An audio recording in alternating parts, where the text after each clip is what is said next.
வணக்கம் மாணவர்களே, உங்கள் எல்லோரையும் ரோஜா தோட்டம் சேனலுக்கு அன்போடு வரவேற்கிறேன்.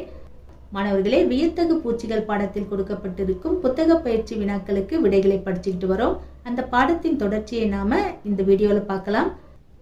பாடம் ரொம்ப பெருசா இருக்கிறதுனால பகுதி 1, 2, 3ன்னு தனித்தனி வீடியோவா போட்டிருக்கேன். இதனுடைய லிங்க் எல்லாம் உங்களுக்கு வேணும்னா டிஸ்கிரிப்ஷன்ல பிளேலிஸ்டோட லிங்க் இருக்கு. அதுல போனீங்கன்னா உங்களுக்கு எல்லா வீடியோவோட லிங்க்கும் கிடைக்கும். சரிங்களா? கற்றல் பயணம். பின்வருவனவற்றை வகைப்படுத்துக. தேனி, சிலந்தி, வண்ணத்துப்பூச்சி, மண்புழு, எறும்பு, மரவட்டை, ஈ, பூரான் இதெல்லாம் கொடுத்துருக்காங்க. பூச்சி எது, பூச்சி அல்லாதவை எதுன்னு நாம எழுதணும். தேனி பூச்சி, சிலந்தி பூச்சி அல்லாதவை, வண்ணத்துப்பூச்சி பூச்சி, மண்புழு பூச்சி அல்லாதவை, எறும்பு பூச்சி, மரவட்டை பூச்சி அல்லாதவை, ஈ பூச்சி, பூரான் பூச்சி அல்லாதவை. அடுத்தது, குறிப்புகளை படித்து சரியான குச்சி படங்களை தெரிவு செய்து வரைக. எனக்கு வண்ணமயமான இறக்கைகள் உண்டு. ஒரு மலரிலிருந்து மற்றொரு மலருக்கு பறப்பேன். மரங்களிலிருந்து மகரந்த தேனை உறிஞ்சுவேன். நான் முட்டையிலிருந்து கம்பளிப்புழு நிலையை அடைவேன். நான் யார்? வண்ணத்து பூச்சி. இங்க வண்ணத்து பூச்சின்னு எழுதிடுங்க. அதுக்கு நேரா வண்ணத்து பூச்சியை எடுத்து வரைஞ்சிடுங்க. அடுத்து பாருங்க. நான் மிக சிறிய பூச்சி. நான் கூட்டமாக இணைந்து வேலை செய்வேன். நான் என்னை விட பெரிய உணவை சுமப்பேன். எனக்கு இனிப்பு பொருள்கள் பிடிக்கும். நான் யார்? எறும்பு. அதுக்கு நேரா எறும்பை எடுத்து வரைஞ்சிடுங்க. அடுத்தது, நான் பறக்கும் சிறிய பூச்சி. நான் மனிதர்களையும் விலங்குகளையும் கடிப்பேன். நான் இரத்தத்தை உறிஞ்சுவேன். நான் நோய்களை பரப்புவேன். நான் யார்? கொசு. இங்க கொசுவோட படத்தை வரைஞ்சிடுங்க. அடுத்தது, தீங்கு விளைவிக்கும் மற்றும் பயன் தரும் பூச்சிகளை அடையாளம் கண்டு டிக் குறியிடுக. வண்ணத்து பூச்சி இது பயன் தரும். மலர்களில் விதைகள் உருவாக இது காரணமாக இருக்கும் இல்லையா?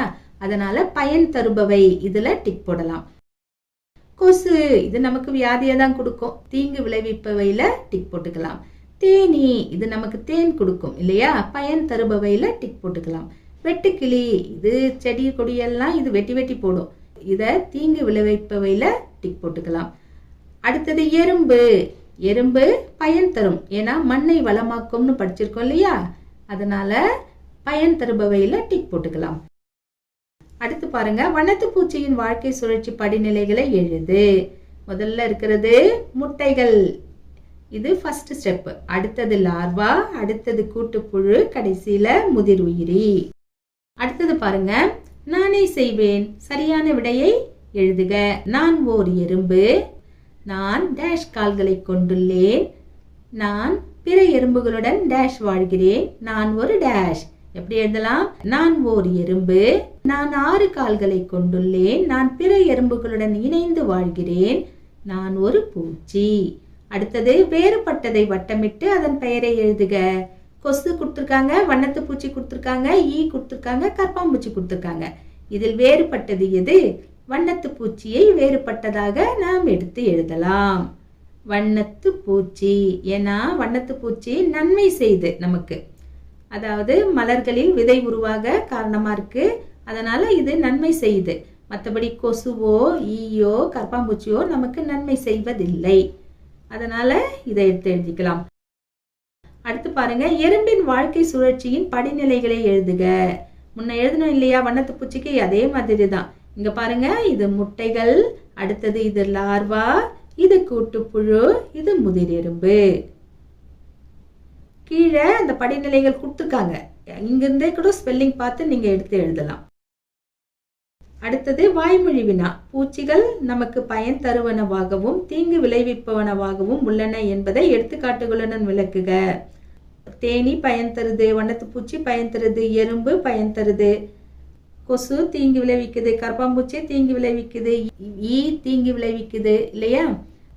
இதையெல்லாம் வாய்மொழியா நீங்க பேசலாம்.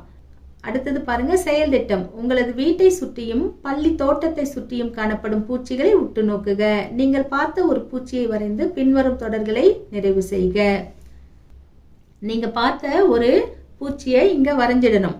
வரைஞ்சிட்டு கீழே அவங்க கேட்டிருக்கிற கேள்விக்கு பதில் சொல்லணும். பூச்சியின் பெயர். நீங்க என்ன பூச்சியை வரைஞ்சிங்களோ அந்த பூச்சியின் பெயரை எழுதணும். இங்க உதாரணத்துக்கு நான் ஒரு வண்ணத்து பூச்சியை வரைஞ்சிருக்கேன். பூச்சியின் பெயர் வண்ணத்து பூச்சி. அதை நீங்கள் எங்கே பார்த்தீர்கள்? தோட்டத்தில் பார்த்தேன். அது என்ன செய்து கொண்டிருந்தது? பூவில் அமர்ந்திருந்தது.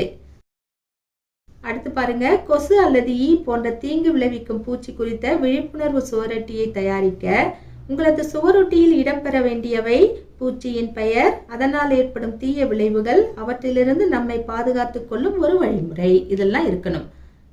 ஒரு சுவரொட்டியை தயாரிச்சிடுவோமா? கொசு உற்பத்தியை தடுப்போம், நீர் தேங்குவதை தவிர்ப்போம், மலேரியாவை ஒழிப்போம், டெங்குவையும் ஒழிப்போம், கொசு வலையை பயன்படுத்துவோம், சுற்றுப்புறத்தை சுத்தமாக வைத்திருப்போம், சுகாதாரமான வாழ்க்கை வாழ்வோம். மாணவர்களே, இன்று நாம் வியத்தகு பூச்சிகள் பாடத்தில் தரப்பட்ட புத்தக பயிற்சி வினாக்களுக்கான விடைகளை பார்த்தோம். நாம் வேறு பாடத்தோடு மீண்டும் சந்திக்கலாம். டாடா, பாய்.